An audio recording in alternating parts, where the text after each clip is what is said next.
I will be honest, there are moments that I look at my bank account and feel twisted kind of shame.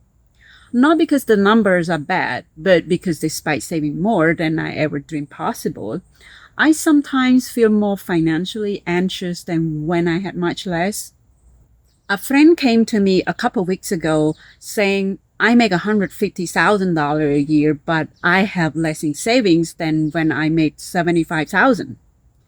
She panicked over $2,000 car repair because she couldn't afford it without her credit card. Despite doubling her income, she's somehow more broke than ever. And actually, the research shows that she's not alone. 36% of people earning over 200,000 US dollars live paycheck to paycheck, and lifestyle grip is silently destroying fire dreams, one small upgrade at a time. I am Daravi. Together with my husband, I retire early at 39 by avoiding the trap I'm about to expose. But this video isn't about my success. It's about the psychological prisons that high earners are building for themselves. By the end of this video, you will understand why nearly half people earning over $100,000 live paycheck to paycheck regardless of income. How money dysmorphia is making 43% of Gen Z and 41% of millennials feel perpetually broke, even with a healthy bank accounts. And the 3-step strategy to break free from lifestyle grip before it steals your retirement dreams. Whether you are earning $50,000 or $500,000, whether you are 25 or 55, this trap is waiting for you. Because earning more money means nothing if you can't keep any of it. Let me tell you about Julie, a marketing director in Chicago, earning $185,000 a year. She should be wealthy, right? Instead, she is $47,000 in credit card debt and have $800 in her savings account. 5 years ago, Julie made $90,000 and saved $500 monthly. She lived in a modest apartment, cooked at home, and drove a reliable used car. Then came the promotions, the raise, the success she worked hard for. With each bump in income, Julie made seems like reasonable upgrades. A nicer apartment? I deserve this. A luxury car lease? I can afford payments. Weekly dinners out? I work too hard to cook. Premium gym memberships, designer clothes, expensive skincare, monthly facials. Each decision felt more justified and earned.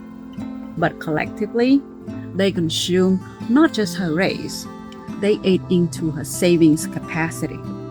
Actually, she's not alone. Research shows this isn't uncommon. 48% of people earning over $100,000 live paycheck to paycheck. More than 1/3 earning over $200,000 report the same struggle. Think about that. People earning more than 95% of Americans broke. If you're recognizing yourself in this and feeling called out, you need to subscribe now. I shared the real unfiltered truth about money and early retirement that could save you from years of financial self-sabotage. I have to confess something that makes me feel uncomfortable to admit. Even after achieving financial independence, I sometimes catch myself scrolling through social media and feeling like I'm behind. I see someone's vacation photos and momentarily I forget that I can afford to travel whenever I want. I see designer purchases and feel a flash of inadequacy, even though I choose to prioritize freedom over stuff. This feeling has a name, and it's destroying more people than we realize. What Julie is experiencing is called money dysmorphia. Money dysmorphia is when your feelings about money don't match the facts. It affects almost 30% of Americans. These are people who report distorted perception of their financial reality.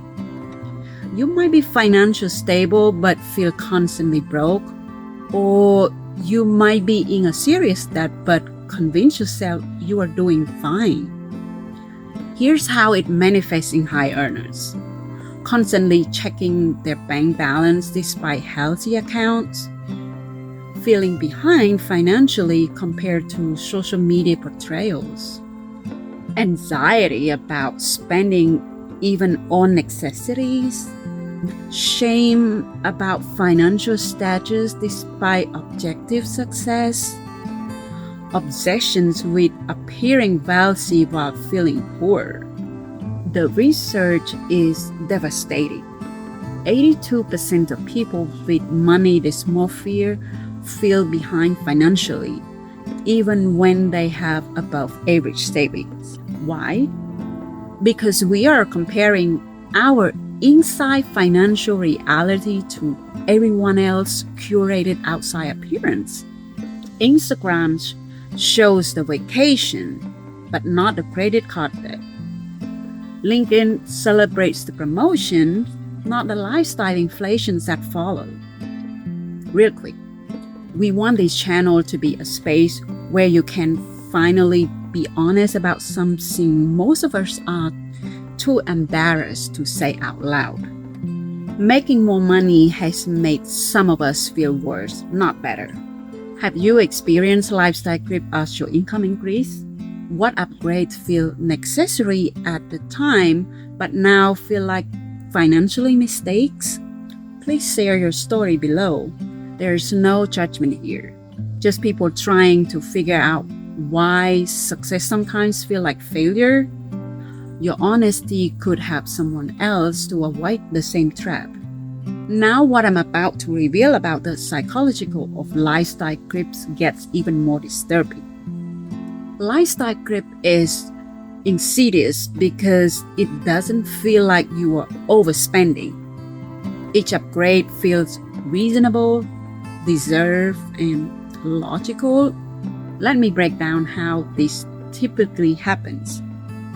You get a raise, so you treat yourself to shopping spree. One-time expense, right? Except now your wardrobe standard is higher. You can't go back to Target when you have been shopping at Nordstrom. Higher income means your time is more valuable. So you start outsourcing. Meal delivery instead of cooking, house cleaning instead of doing it yourself, premium everything because you are worth it. Then comes the social pressure as your income group changes. Your colleagues go to expensive restaurants. Your new neighborhood has higher standards. Suddenly, your old lifestyle feels cheap or embarrassing. Next comes the subscription creep. $50 here for premium Spotify, $20 there for meditation app, $30 there for the meal planning service. Individually small, but collectively devastating. The average American now spends over $200 monthly on subscriptions. Before I share how to break free from this cycle, I want to highlight something powerful that keeps happening in our community. Recently, a viewer wrote the comment, "After watching your last video, I canceled 5 subscriptions I forgot I had and found $127 a month I was wasting. It was like finding the free money." Stories like this remind me why this conversation matters. We are not just talking about money, we are helping each other reclaim control over our financial lives. In just a few minutes, I'm going to share the 3-step strategy that protects your race from lifestyle creep and actually builds wealth instead of just higher expense. But first, you need to understand why this is happening to smart, successful people everywhere, and why willpower alone won't save you. Let's be honest about what's really driving this. Social media.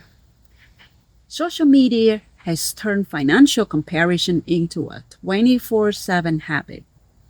Every day, we see curated versions of other people's financial lives. The luxury vacation, not the debt that funded it. The designer handbag, not the empty saving accounts. The beautiful home, not the mortgage that consumes 50% of income. Research shows that frequent exposure to this upward comparison lowers your self-esteem and distorts our perception of what normal spending looks like. We start believing that expensive things are standard, that luxury is expected, that our previous lifestyle was somehow inadequate. For women, this is amplified by additional pressures. Beauty standards that require expensive maintenance, pressure to invest in ourselves through courses, coaching, and experiences. Mom guilt that translates into overspending on children. The treat yourself culture that makes any spending seem justified. The result? We upgrade our lifestyle not because we plan to, but because we feel like we have to in order to keep up. Gen Z is particularly guilty of going into debt to keep up appearance on social media. Think about that. People are borrowing money to maintain an image for strangers online. So what can we do about this? First, the moment you get a raise, immediately increase your automatic saving by at least 50% of the raise amount. If you get a $500 monthly raise, $250 plus goes to your savings account before it hits your checking account. This prevents you from psychologically adjusting to the higher income. You can spend the money you never see. The remaining raise amount can improve your lifestyle slightly, but the majority builds the wealth. Next, before making any lifestyle upgrade like apartment, car, or subscription, wait 24 hours and ask, would I have wanted this before my income increased? If the answer is no, don't buy it. Most lifestyle inflation happens in the moment of feeling flush with new income. The 24 hours delay breaks that emotional spending cycle. Finally, create a category in your budget called Lifestyles Upgrade and track every expense that's higher than your previous income level. This makes the creep visible instead of invisible. Set a monthly limit for lifestyle inflation, maybe about 20% of your raise.